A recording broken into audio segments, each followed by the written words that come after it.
السلام علیکم ورحمۃ اللہ وبرکاتہ۔ اعوذ باللہ من الشیطان الرجیم، بسم اللہ الرحمن الرحیم۔ سورہ آل عمران آیت نمبر 145 کی تلاوت کر رہی ہوں۔ وَمَا كَانَ لِنَفْسٍ أَن تَمُوتَ إِلَّا بِإِذْنِ اللَّهِ كِتَابًا مُؤَجَّلًا وَمَن يُرِدْ ثَوَابَ الدُّنْيَا نُؤْتِهِ مِنْهَا وَمَن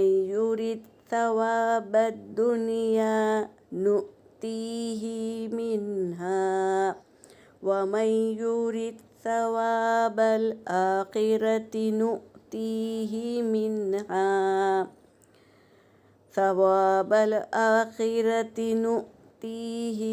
مِنْهَا وَسَنَجْزِي الشَّاكِرِينَ۔ صدق اللہ العلی العظیم۔ ترجمہ کر رہی ہوں۔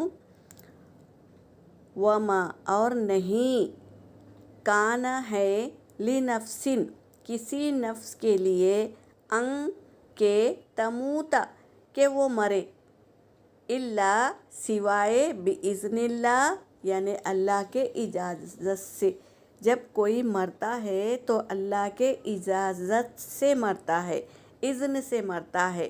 کتابم مؤجلا یعنی لکھا گیا ہے، مؤجلا موت کا مقررہ وقت لکھا گیا ہے۔ وَمَن یُرِدْ اور جو چاہے ثواب الدنیا دنیا کا ثواب، نُؤْتِیہ ہم دے دیتے ہیں اسے، منہا اس میں سے یعنی دنیا میں سے دنیا کا ثواب دے دیتے ہیں۔ وَمَن یُرِدْ اور جو چاہے ثواب الآخرتی آخرت کا ثواب، نُؤْتِیہ ہم دے دیتے ہیں اسے، منہا آخرت میں۔ وَسَنَجْزِي الشَّاكِرِينَ اور عنقریب ہم بدلہ دیتے ہیں شکر کرنے والوں کو، یعنی اللہ تبارک تعالیٰ جلد ہی بدلہ دیں گے، عنقریب دیں گے۔ شکر کرنے والے جو شکر کر کے زندگی گزارتا ہے ان کو بدلہ دیں گے۔ موت کا وقت مقرر ہے۔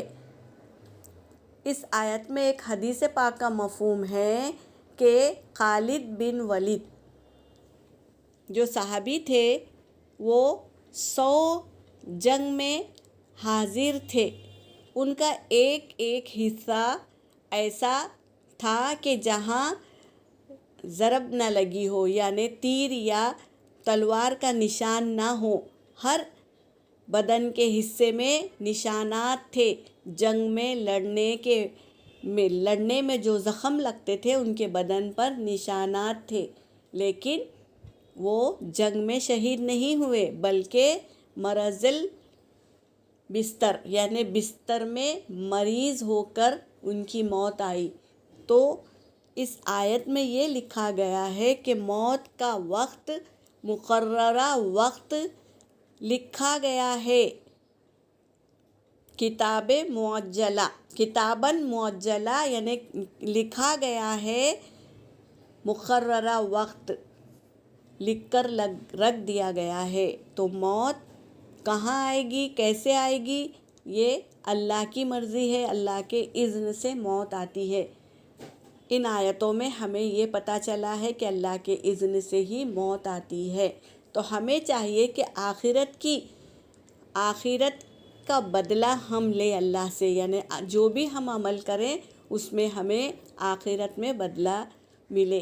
دنیا کا فائدہ نہیں مانگے اللہ سے، آخرت کا مانگے، آخرت کا بھی مانگے، دنیا کا بھی مانگے، لیکن ہم کو بدلہ آخرت میں زیادہ ضرورت رہتی، وہاں پر کوئی ہماری مدد کرنے کے لیے نہیں رہتا ہے۔ ہمارے اعمال یہ ہمارا میزان میں کام آئیں گے۔ تو اللہ تبارک تعالیٰ آخرت میں بھی ہمیں کامیابی دے اور دنیا بھی ہماری حسین بنا دے۔ آمین یا رب العالمین۔ وآخر دعوانا ان الحمد للہ رب العالمین۔